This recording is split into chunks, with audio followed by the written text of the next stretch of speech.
Salut les nains, c'est Locutus et je vous souhaite la bienvenue sur French Heretic TV.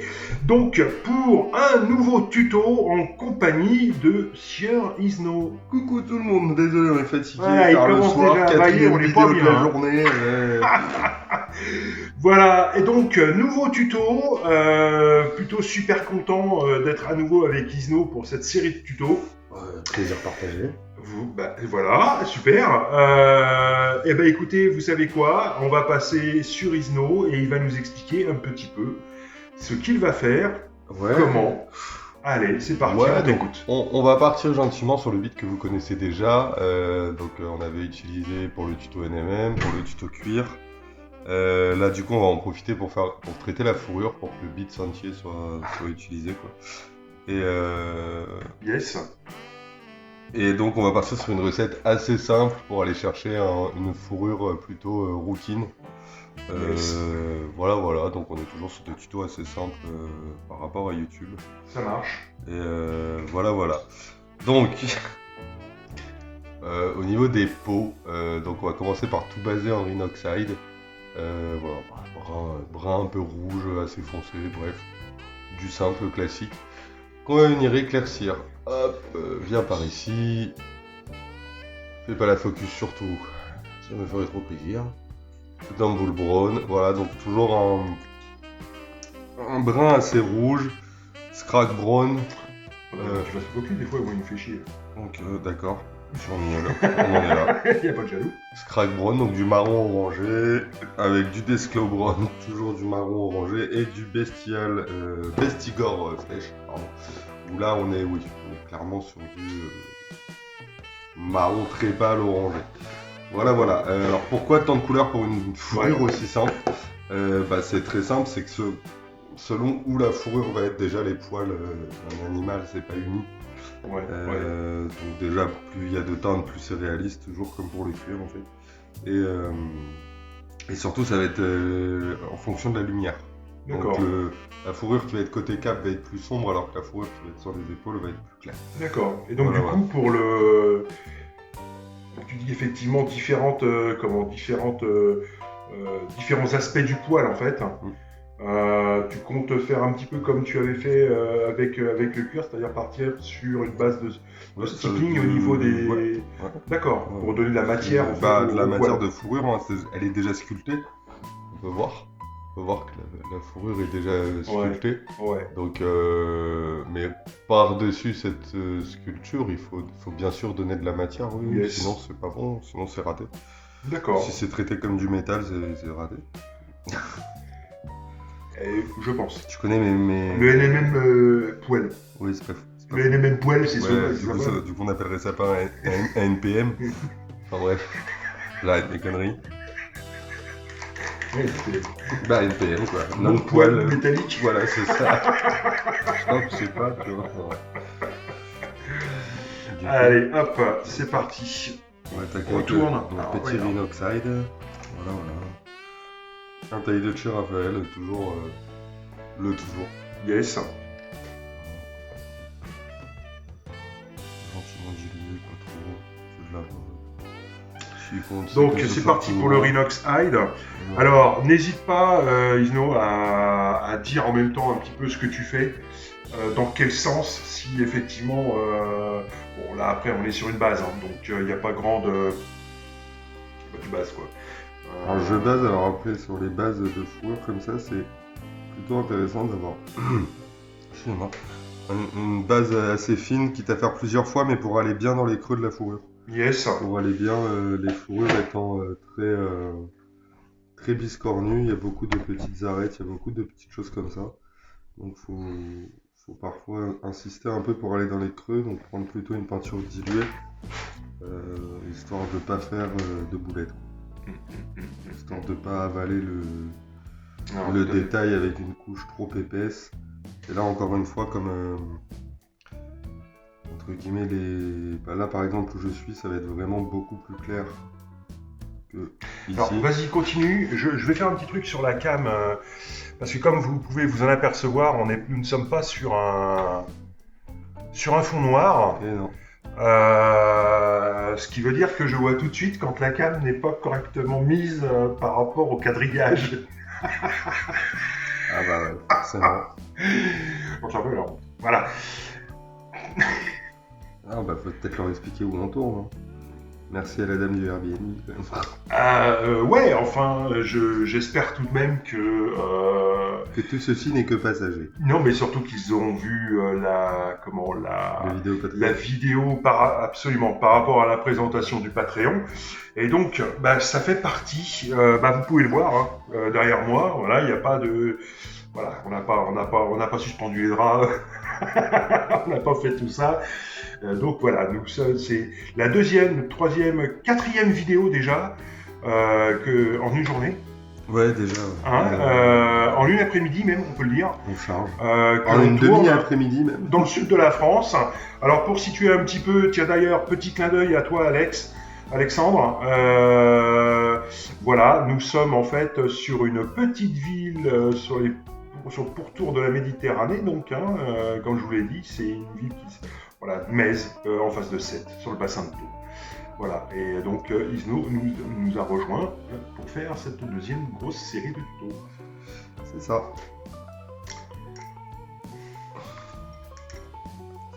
Bon, c'est pas que pour ça aussi. Disons que j'avais besoin de m'aérer par rapport à la région parisienne. Ah, je pensais que tu parlais de la bouteille. Des petites boutanches ici et là. Ouais, le pic. À consommer, à consommer avec modération. Vous avez des toujours. trucs solides quand même par chez vous. Je peux comprendre. Hein. J'ai déjà pris ma première cartouche tout entrée. Hein.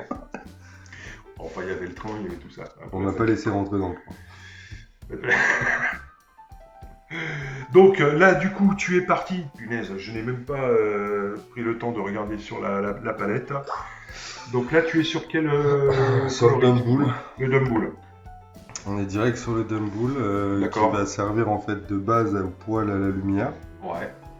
Et qui va servir de première éclaircie au poêle à l'ombre. D'accord. Donc là, ça va être vraiment un petit boulot poêle à poêle.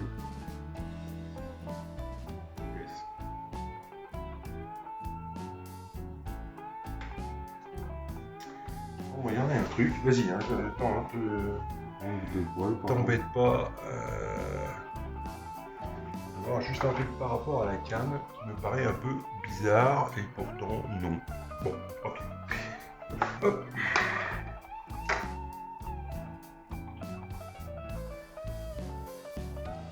Donc là, du coup, tu reprends déjà donc, la partie supérieure du poêle.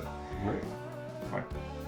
Oui, bon, on va vraiment venir travailler avant la lumière. Ouais.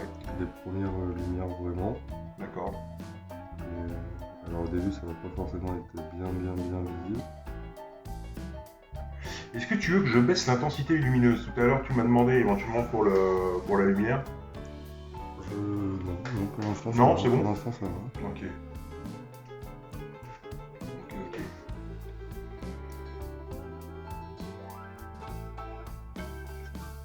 On est sur un Dumboul Brown assez dilué en fait. T'es à quoi? T'es à 50? Non, ouais, 30. D'accord. Donc là, je vais dans le sens en fait. Alors, je vais dans le sens que ma lumière va taper sur le poêle. Avec des épaisseurs de poils empilées les uns sur les autres. Ouais. Donc je descends le poil dans le sens du poil en fait et pas à rebousse-poil, sinon je vais éclaircir à des endroits où il n'y aura pas de lumière normalement. Voilà. D'accord. Donc là, vous l'aurez bien compris, hein, on n'est pas sur un traitement du poil au brossage à sec. Non, on évite. Qu'est-ce que tu penses, toi, de ça, justement, du traitement de poil au brossage? En fait, j'ai rien contre le brossage à sec. Non, excusez-moi, je sors un peu, histoire de regarder un peu ce que je donne. Ok. Et non, j'ai rien contre le brossage à sec, c'est qu'après, je trouve ça un petit peu attristant que les seules techniques qu'on ose apprendre à des soi-disant débutants, c'est brossage à sec, puis lining, Non, à un moment donné, le brossage à sec a d'énormes utilités pour d'énormes choses. Ouais. De dire en gros, ouais, dès qu'il y a du grosse surface avec beaucoup de relief, brossage à sec, ça passe nickel. Oui. Bah, après, il y a brossage à sec et brossage à sec. Il y a le brossage à sec qui est un peu typé granuleux. Et là, ça craint. Ça Ouais, craint. clairement. Puisque le brossage à sec, ça reste quand même une vraie technique de travail. Mais c'est une vraie technique, hein, le brossage à sec. C'est encore Ouais. une fois, c'est comme le contraste en fait, une vraie peinture. Il y a des gens qui font des choses fabuleuses en contraste, mais où est-ce que s'arrête l'hérésie du c'est pour les débutants non. En fait, du coup, tous les gens qui travaillent vraiment au brossage à sec, on leur dit ah, t'es un débutant en fait, tu fais du brossage à sec. Et les gens qui travaillent vraiment au brossage à sec ne sont pas reconnus. En bref, c'est gênant. Quoi. Bah, un vrai beau brossage à sec, enfin bien maîtrisé, c'est pas dégueulasse quoi. Bien sûr. Pas dégueulasse du tout. Bien sûr. Encore faut-il que ce soit maîtrisé. Ouais. Encore faut-il. Encore faut-il. Alors, là du coup, tu pars sur Scrag-Brown. le Scrag. Ok. Voilà. Venons venir chercher. Ici très dilué, ici pas du tout. D'accord. On va attaquer les premiers éclaircis. Donc très dilué, pareil, donc là du coup t'es à 50, 60 Non, je suis à 50 déjà, je trouve ça très dilué. 50. D'accord. Ok. Je le sais.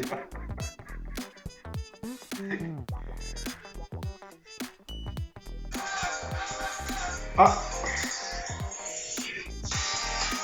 jingle. Ah, mais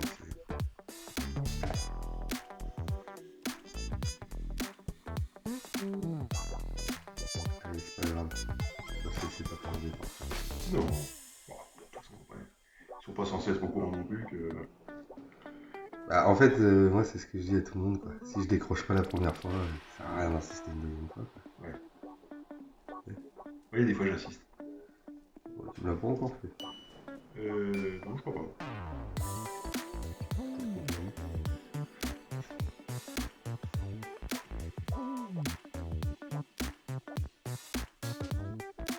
Donc là, on va venir, en fait, et juste, on va s'arrêter un peu plus...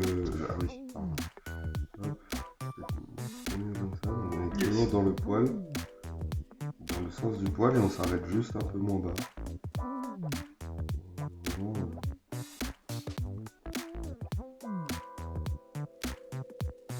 Travail de patience. Bon, après, c'est du... Est-ce qu'on pourrait appeler ça du brossage humide presque? D'accord. Donc tranche du pinceau. Bien sûr, parce que je suis sur ma tranche de pinceau, voilà, ça suffit amplement. Encore une fois, on est sur un tuto assez simple, hein. Donc là, je pense que la vidéo fera pas 40 minutes. Oui, non. En même temps, c'est logique. Tout dépend des sujets traités, rapport, c'est toujours pareil, quoi. Bah, c'est ça. Après, là, c'était histoire de montrer un truc. Oui, on pourrait partir sur...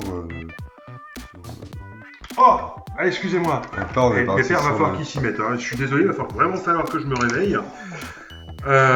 Donc après le Scrag, là, tu es parti sur le Deathclaw Brown. Le quoi? Le Deathclaw Brown. Le Le Deathclaw Brown. Ah, le Deathclaw Brown. Voilà, Okay. exactement.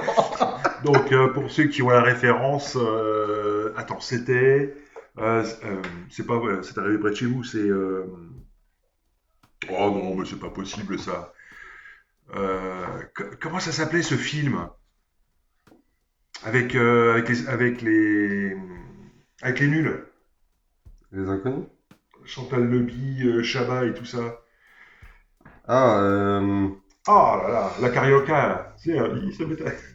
Ah bon sang, ah le vieux truc. vous voulez un whisky? Oui, juste un doigt, vous voulez pas un whisky d'abord? C'est la Cité de la Peur. La Cité de la Peur, merci. J'ai bien poilé. C'est un peu vieillissant maintenant, mais... Ouais, je te rassure, c'est rentré Dans la fameuse série audio que j'arrête pas de te parler, qu'il faut absolument que t'écoutes, Reflet d'acide, il y a la même. Ouais. Il y a la reprise du même gag. Doppelganger, un quoi? Un doppelganger, un quoi? Un doppelganger, ah, un doppelganger, you know? J'adore, c'est trop. Donc, du coup, alors là, moi, d'où je suis, je vois pas trop hein, ce que tu fais. Donc, tu réduis. Alors, pour le coup, Là, pour le coup, maintenant, je. Des zones plus larges sur les poils supérieurs, j'imagine. Là, surtout, je viens tapoter. Ah bah, si tu tapotes le poil. Mais c'est. Ouais. Il a fait sa blague de merde. Il est content. Ouais. Donc, du coup, tes zones, comment ça s'appelle déjà la peinture là Laquelle? Celle que tu es en train d'imposer. Desco Brown. Ah ouais, c'est ça. Non, c'était histoire de. Donc, du coup, ouais, appliqué de façon plus importante en fait sur le haut de la moumoute. C'est ça. Ok. Et tu vas sur une réduction de zone ou voire non traitée pour les poils qui seront le plus bas en fait. C'est ça. Exactement. Voire non traité. Là, on commence à attaquer. Est-ce que tu pourrais réduire un peu en fait sur mes Yes, ça marche, tu me dis. Ouais, là, c'est bien. Ok. Et moi aussi, hein. J'ai les rétines qui saignent. C'est ça. Donc là, je suis sur un 2-0. On a changé de pinceau pour vraiment venir tapoter le plus précisément possible le poil. Et voilà quoi. Yes.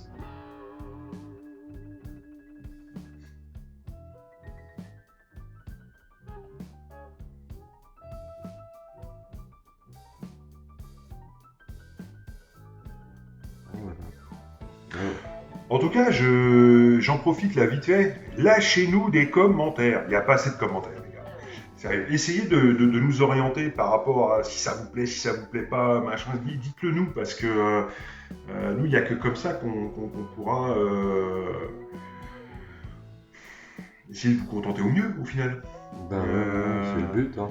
Mais oui, donc n'hésitez pas, lâchez-nous des commentaires. Évidemment, on les pousse, hein, mais les commentaires, c'est bien aussi.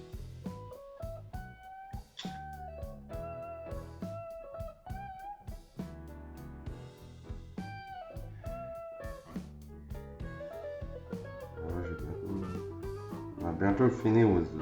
Non, mais prends ton temps en fait. Prends ton temps, y a pas de souci.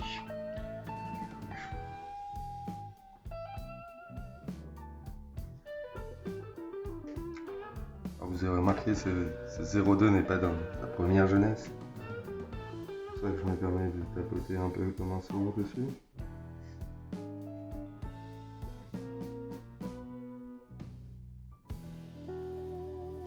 D'ailleurs, Ido, là, pendant que tu fais ton Deathcrow, Brown, comme James, yes. C'est la chaise qui grince ou... Bah oui, parce que je dansais dessus pour essayer de te faire changer de regard, mais visiblement Pas cool. t'as pas suivi le move. Si, j'ai vu ce que tu faisais voir. Voilà. Et un de ces quatre, faire une petite vidéo sur le matos employé. Pourquoi pas. Ça me paraît, ouais, ça me paraît pas mal du tout.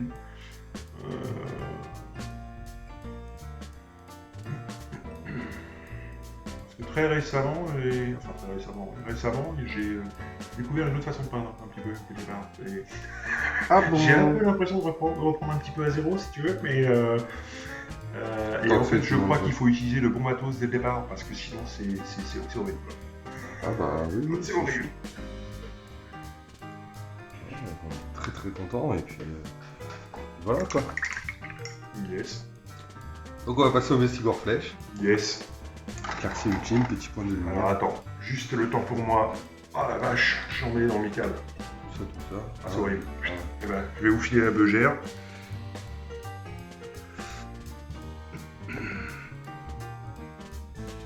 Là, on commence vraiment à éclaircir fortement. Hein. On est sur le final, hein. Ouais. Sur la lumière ultime. Yes. Oui, c'est simple de faire une fourrure. Donc, ouais. Est-ce que tu m'as vu sortir de... Non. Donc c'était fait ça.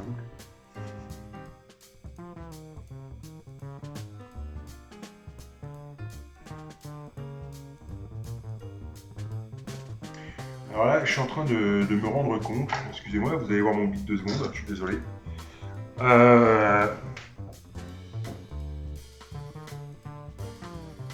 Ok. Donc avec le coloris précédent, en fait, tu n'as pas du tout traité les derniers poils, en fait, qui sont le plus vers le cuir. Non, j'ai juste fait un très léger lining de séparation. Ouais, Je le montrerai quand on fera le tour yes, du gros cuir comme habituel. ça marche.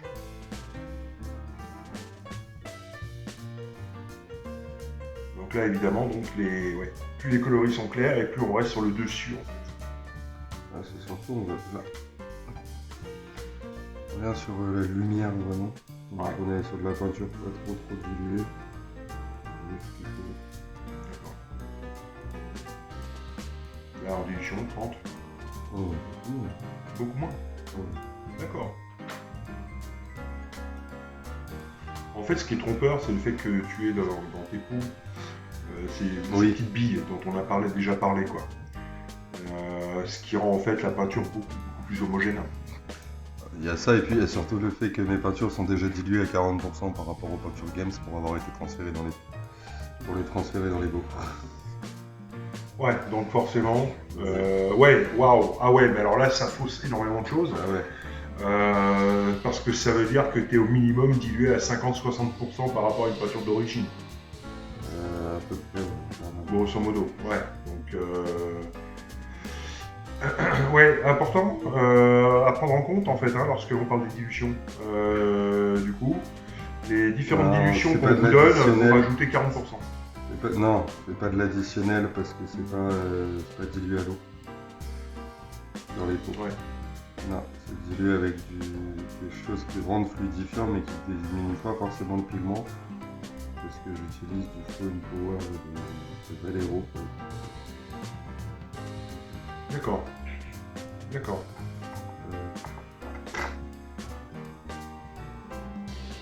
Flow Impover. Ce qui en plus rajoute un petit retardateur. C'est un peu un retardateur. D'accord. Ce qui n'empêche pas d'utiliser en fait ce type de produit directement dans les pots citadelles et d'y rajouter une bille finalement. Là, c'est un... oh. Non. Ah, tu veux dire bah après Non, oui. pour avoir un peu la même texture de peinture avant la pose sur Bah, palette. après, les gens qui aiment le pot citadelle, oui, bien sûr, ils peuvent bien entendu faire leur traitement. Mais après, faut pas que la bille aille se planter, se coincer entre la bavette et le Ouais, c'est un peu ça. et le, et le bord du pot. Mais bon.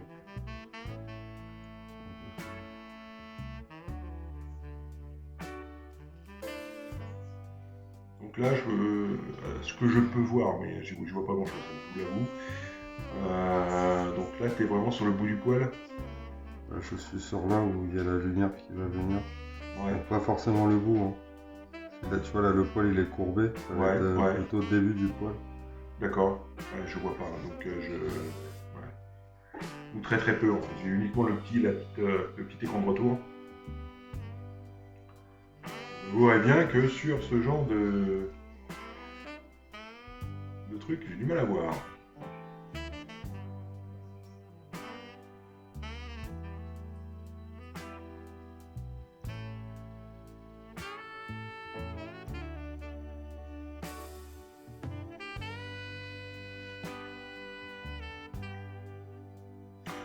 Oh, dis donc, là, au moment où on parle, on va quitter un petit peu la moumoute.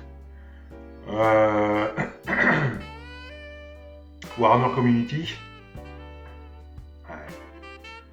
Le visage qui s'allume. Enfin, qui s'illumine, qui s'allume. Oh putain. Ouais. Forge est en train de nous sortir deux sacrées bestioles. Ouais. Donc du Prétor La Légion que j'aime bien, Warbearer. Comment une légion que j'aime bien. Mhm. bah il n'y a pas. Ah oui, alors pour le coup. World Bearer, c'est les premiers du premier, quoi. Comment ? Bah tout vient d'eux. Je parle de la litanie écrite sur les armures. Pardon ? Je parle de la litanie écrite sur les armures. Non, je parle de l'hérésie. Tout vient d'eux.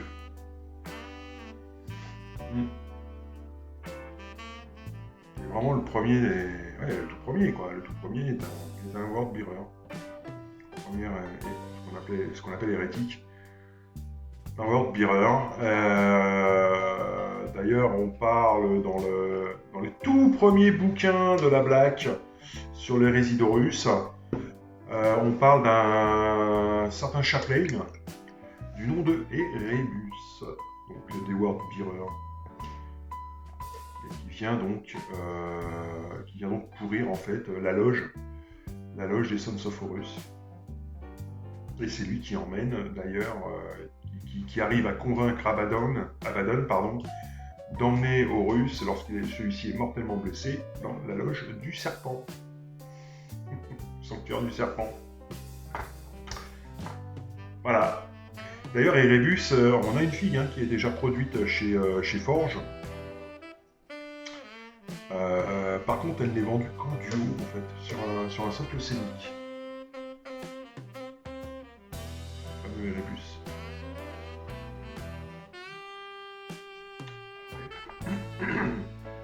Ah ouais, ah putain, et ouais, je vois rien. Je le vois de loin, mais pas de près. Yes. Voilà, pour un petit tabletop, c'est cool. Tu me rends les lorgnons pour...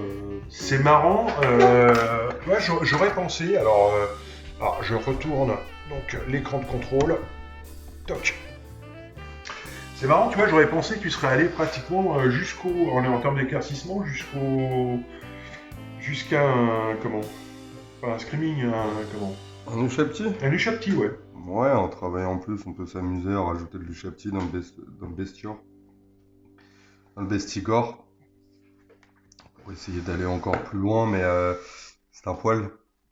D'accord. Donc lui, il réfléchit pas, il absorbe. Il fait partie des matières absorbantes, le tissu. Donc en fait, Okay. c'est à moins que ce soit du satiné, tout ça, c'est une hérésie, les tissus qui reflètent blanc. S'il absorbe toujours une partie de sa lumière, le tissu, donc effectivement, oui, on pourrait aller chercher pour faire de la lumière vraiment très très forte, le Screaming Skull, parce qu'il y a du jaune dedans. Par contre, là, c'est toi qui as le contrôle, j'ai retourné l'écran, donc Mais là, d'un point de vue, voilà, pour que vous ayez une idée de la bestiace. Non, c'est sympa. Voilà, donc le manteau de cuir, la petite fourrure assez simple.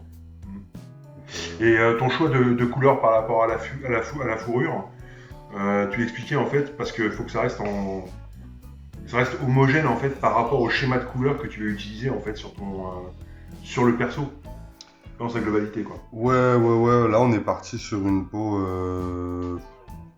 ours brun, renard, enfin un peu orange, marron. Ouais. Au niveau de la fourrure, sur un cuir très usé. Maintenant le but étant que j'ai que 10 guerriers du chaos, de toute façon c'est pas des grosses armées que je joue à OS, ce soit 10 cuirs différents en termes de teinte, donc chaque cuir aura sa fourrure. Là j'aimais bien cette fourrure là pour pas trop s'égarer en termes de coloris. Oui, puis ça permet de faire un joli distinguo en fait avec le cuir. Oui, alors il y a ça, et puis surtout ça a permis d'assombrir beaucoup le cuir. En fait, le fait de finir le fait de finir en entier le bits, vous voyez, a beaucoup assombri le cuir. Du coup, parce qu'au lieu d'avoir du noir, c'est de la couleur. Et donc, moi me va bien. Ok. Super. Voilà. Mais c'était un court tuto par rapport au précédent, mais après, vraiment sympa, quoi. Proportionné la taille du... Enfin, vous imaginez bien que là, il n'y a que le dos du guerrier du chaos. On n'a même pas les jambes, rien, on n'a qu'un bras, une épée. Ouais. On est sur du tuto qui est censé être pour de la peinture, on va dire pas de débutant, mais... accessible. C'est du très accessible. Ouais. Ça, on s'imagine bien que cette partie-là du guerrier représente même pas 10%. La cape représente beaucoup plus que Le fait de faire une épée en NMM en termes de technique représente beaucoup plus par rapport à tout le reste du guerrier. Donc effectivement, oui, sur la fourrure, on est sur quelque chose d'assez quick, d'assez rapide. Ouais. Mais d'un bel effet. Ça rend vraiment super sympa, quoi. Ouais, c'est ça. Après, elle est illuminée, dans le sens où on a vraiment la lumière et Complètement. l'ombre. Ce qui est le plus important dans tout ça, c'est peut-être la partie la plus difficile en fait du tuto, c'est de comprendre la lumière et de comprendre que selon les textures, vous allez plus ou moins refléter. Encore une fois, oui, un tissu satiné, un tissu type soie qui va être très lisse, va refléter. Un tissu, là on parle de guerrier du chaos,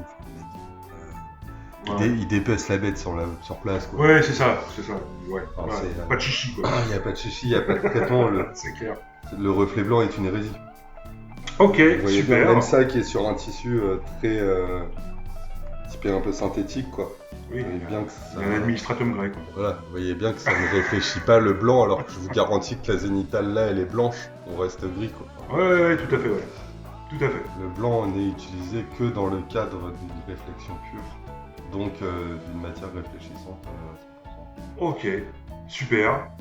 Eh ben écoutez, en tout cas merci Isno je t'en prie, avec plaisir. Pour ce tuto fourrure. Bah ouais, ça me va. Il y en aura peut-être d'autres avec des coloris différents peut-être en termes de moumoute. Qui rentreront plus dans le cadre du coup d'un tuto recette que dans le cadre d'un tuto fourrure, donc ça ira encore une fois assez vite. Après évidemment, vu que les différentes capes, encore une fois, je veux faire des teintes différentes. Est-ce qu'on les fera tout en tuto ou pas, je sais pas. On a tellement de choses à aborder en termes de sujets. C'est quand même énorme en termes de sujets, tout ce qu'on a à traiter. Entre les légions Astartes, les cures, les fourrures, les NMM, on voudrait traiter les différents NMM, tout ça. On a beaucoup de choses, donc après est-ce que du coup on vous fera des petites vidéos très courtes où on montrera la recette et les résultats, du quoi. très rapide, voilà. Bon, ça on n'en a pas encore parlé. Ouais, complètement. Après effectivement complètement. Mais c'est pour ça que le traitement de la fourrure ne changera pas, quoi. Complet. C'est pour ça, envoyez-nous vos commentaires, qu'on sache quoi. Ce que vous aimeriez voir, tout simplement. Après, autre chose, hein, c'est que sur ce genre de figurine, on est forcément contraint par la fourrure. La sculpture de la fourrure, comment elle est faite. D'accord. En fait. Puisque ça a un très bel aspect de fourrure, mais en fait, normalement, la fourrure, c'est censé être des traits. C'est des poils. Oui. Alors que là, c'est des triangles. Donc, c'est des triangles emboîtés les uns contre les autres. C'est un outil, en fait, qui fait ça quand tu sculptes. La fourrure, je l'ai. Et le problème, c'est que du coup, ça limite beaucoup la technique que tu peux utiliser. Parce que on s'imaginerait bien que la même chose en beaucoup plus lisse, en juste trier, nous permettrait d'aller beaucoup plus loin dans la réflexion de la fourrure et de faire, par exemple, tout le monde a déjà vu que les loups, par exemple, ont la cravate ou le col d'une couleur, le reste d'une autre, mais plus compliqué à faire sur ce genre de choses. Parce que ça rendrait un aspect bizarre du fait que ça ressemble presque à des écailles, quoi. C'est des triangles emboîtés dus à l'outil. Donc, non, mais je vois ce que tu veux dire. Ouais. Voilà. Tu peux pas faire quelque chose de très lissé et de très poussé finalement dans les différentes zones en fait. Bah du coup t'es sur une fourrure vraiment grossière. C'est ça. Donc pour du tabletop c'est très bien. C'est clair. Bah écoute Isno, merci en tout cas pour cet excellent tuto fourrure. On espère que la vidéo vous ait plu. C'est essentiel. Donc, je vous le dis, vous lâchez les gros pouces bleus, vous nous mettez les commentaires, vous n'hésitez pas à partager la vidéo, d'accord? Mais surtout, vous abonnez. Et j'insiste, allez faire un petit tour sur la chaîne Patreon pour voir un petit peu ce qui s'y passe. Il y a des trucs qui sont vraiment très... Non, mais tout est très intéressant. Mais il y a quand même des petites perles à des moments, que ce soit en termes de peinture ou que ce soit en termes de marade. Franchement, on s'éclate bien. Donc, n'hésitez pas à aller faire un petit tour. Voilà. Écoutez, en attendant donc la prochaine vidéo tuto, eh bien, on vous dit à très bientôt. À très bientôt. Allez, ciao. Salut nous. Ciao.